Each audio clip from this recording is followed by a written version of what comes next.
সালাত যদি ওয়াক্ত মতো আদায় না করেন এটা মহাপাপ হবে। একটা সিয়াম নষ্ট করা চেয়ে একটা সালাত নষ্ট করা অনেক বড় পাপ।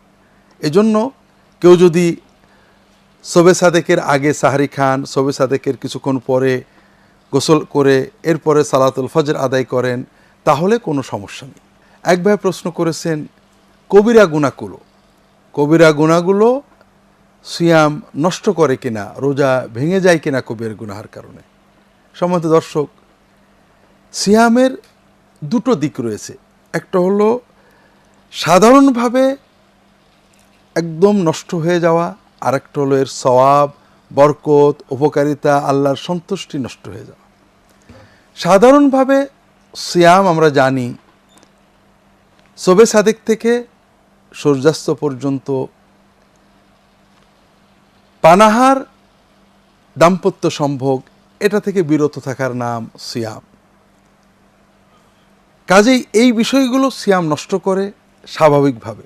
তবে সিয়াম অর্থ এই নয় যে আল্লাহ তাআলা যা হালাল করেছেন এগুলো আমরা বর্জন করব, আর আল্লাহ তাআলা যা হারাম করেছেন এগুলো বেশি বেশি করে আমরা কর্ম করব অথবা এই ধরনের কাজে আমরা লিপ্ত হব, এই রকম নয়। সিয়াম অর্থ আমরা আল্লাহর নিষিদ্ধ হারামগুলো পুরোপুরি বর্জন করব এবং যেগুলো হালাল সেগুলো আমরা কিছু সময়ের জন্য বর্জনের মাধ্যমে তাকওয়া অর্জন করব। যেমন শূকরের গোশত, শূকরের মাংস হারাম, সুদ হারাম, ঘুষ হারাম, আর আমার হালাল সম্পদ দিয়ে কেনা ফ্রিজে রাখা ঠান্ডা পানীয় অথবা খাদ্য এটা আমার জন্য হালাল। আমি সিয়াম পালনরত অবস্থায় হালাল খাদ্য গ্রহণ করলাম না, যে আল্লাহ তাআলা এতে অসন্তুষ্ট হবেন, গোনাহ হবে, সিয়াম নষ্ট হয়ে যাবে, অথচ আমি হারামগুলো ভক্ষণ করলাম, এটার নাম সিয়াম নয়। এজন্য সিয়াম অবস্থায় কবিরা গুনাহগুলো করলে সিয়ামের মূল উদ্দেশ্য নষ্ট হয়, তবে ওই সিয়াম কাজা করার প্রয়োজন হয় না। সিয়ামের বরকত, সওয়াব, সিয়ামের উদ্দেশ্য এগুলো ব্যাহত হয়ে যায়। আর এজন্যই রাসূলুল্লাহ সাল্লাল্লাহু আলাইহি ওয়াসাল্লাম বলেছেন, মান লাম ইয়াদা কাওলা যুরি ওয়ালা আমাল বিহি ফালাইসা লিল্লাহি হাজাতুন আন ইয়াদা তাআমাহু ওয়া শারাবাহু।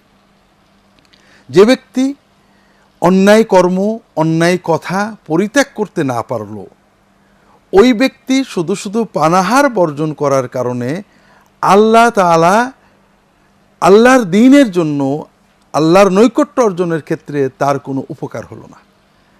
কাজেই সিয়াম আমরা পালন করব, যে বাহ্যিক বিষয়গুলো সিয়াম নষ্ট করে সেগুলো তো বর্জন করবই, কিন্তু এর আগে আল্লাহ যেটা স্থায়ীভাবে হারাম করেছেন সেগুলো আমাদের বর্জন করতে হবে।